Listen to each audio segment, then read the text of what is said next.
This is the story of police officers not helping you because they can't be bothered. This geezer was crouching down on the floor, and he had blood pouring out of his fucking wrist. No, I didn't see him. This is the story of sexism at the heart of the police.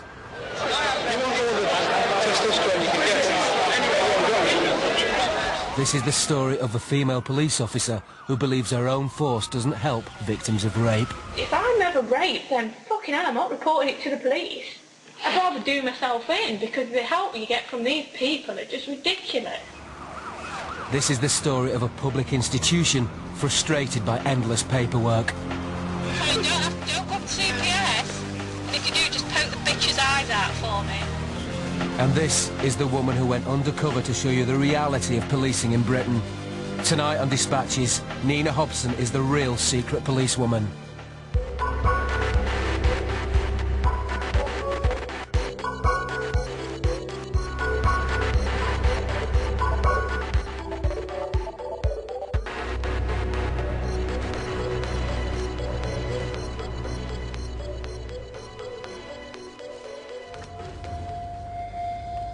January 2006, and Nina Hobson arrives at Leicestershire Police Headquarters to receive an award for her outstanding performance as a police officer.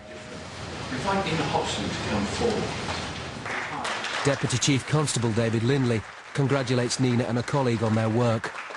Their commitment to the victims of harassment was clear, as was their enthusiasm, which has made me extremely proud, as indeed it has the rest of Scotland. Leicestershire's Chief Constable Matt Baggott presents the award himself.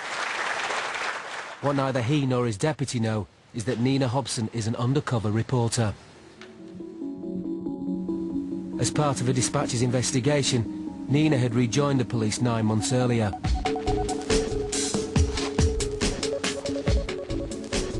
At 35, and after a 5-year career break, she was returning to a job she first started at 18. I'm actually quite scared. I think it's more apprehension of actually seeing people that I already know, and just making sure that I can still do the job, because obviously that's a priority, doing the job and doing my police role. During her first 11 years with the police, Nina rose to become a CID detective, picking up 2 police commendations along the way. But despite her success, she wasn't happy with the force when she left. Like many police officers, I became disillusioned with the organisation itself. I saw things that the public wouldn't see, the behind-the-scenes ways that the sexism, the bullying, and I went through that and lived through that. After 5 years working in TV and media, Nina is back in the police, this time for Dispatches. But she finds things at the station haven't changed. Every shift starts with a briefing, but it's not police business that's the first item on the agenda. Nina's discovered officers often watch DVDs while in the station at night. Her sergeant throws in this suggestion. You've got any porn tonight, because there's no women here after midnight. That's a sexist comment, Sergeant. There's no women here after midnight, so we can watch porn for a change.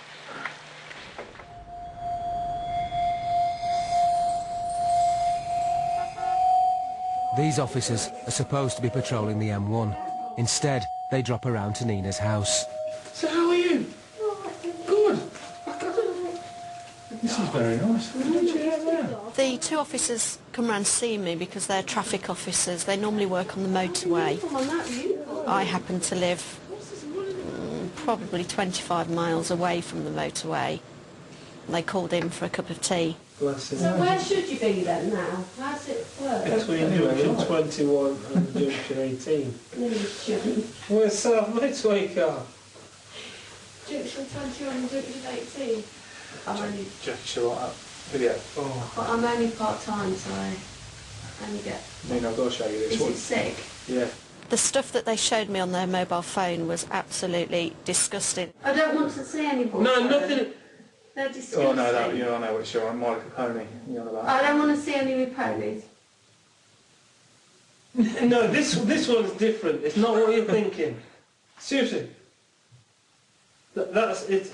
Well, no, you can't, because if you don't want to. Well, if you explain to her what happened. What do you think? Is it involving sex and a horse? Hmm. Let me have a look. Nina, I think you've already relieved yourself, haven't you? Just go upstairs, you'll find it. It's not very big. It's this one here. Go round. He always has that problem. No, honestly. The woman in that died 3 days later. Because of what she did in this. 7 days earlier, the Home Secretary had announced plans to make possessing extreme pornography illegal. Oh my gosh! While out and about, Nina found that at one local station, it's still accepted practice to display soft porn. Is it a male-only office in here? I'm in the process of taking stuff down. What is it? Is there any females work down here? Only, Bottoms and breasts everywhere. Porn and male police officers seems to go hand in hand. I don't know whether it's worse, it's certainly not better. Sexism is still very, very high. I think probably it's classed as being more acceptable now. That women who are in the police force now, you accept that the way that you're going to be spoken to or the things that are said to you, and it's acceptable banter.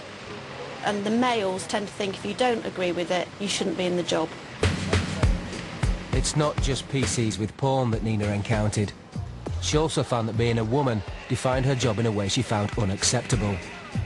Here, a sergeant makes it plain to Nina he thinks women are not up to controlling crowds on a busy Friday night, and instead sends her on an errand. Why do I always get the rubbish jobs?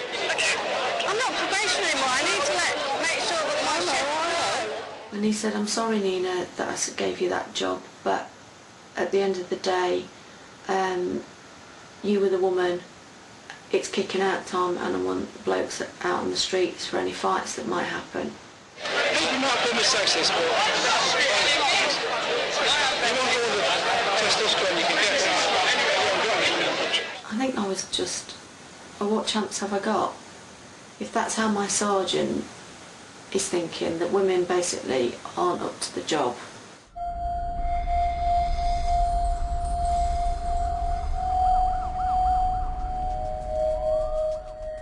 What I saw was endemic sexism, but taken for granted every day, the real world.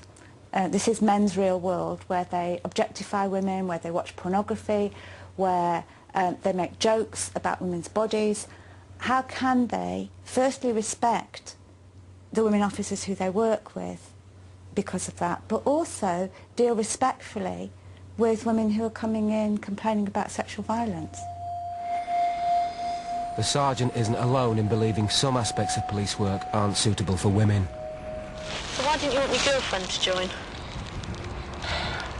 There's certain aspects of this job that I don't think women should have to do, really. I'm probably a bit old-fashioned when it comes to that. I don't think women should have to grapple around the street with pissheads that shout and scream in their faces. And I don't think women should have to deal with, like, other violent arseholes, you know. I guess I'm chauvinistic when it comes to that. I just think, you know, in an ideal world, it'd be nicer if they didn't have to. There's other things, though, that I would shirk away from, like dealing with a rape, for example. So I guess it's like saying that women have got the uses. It's not. 3 months later, the same officer is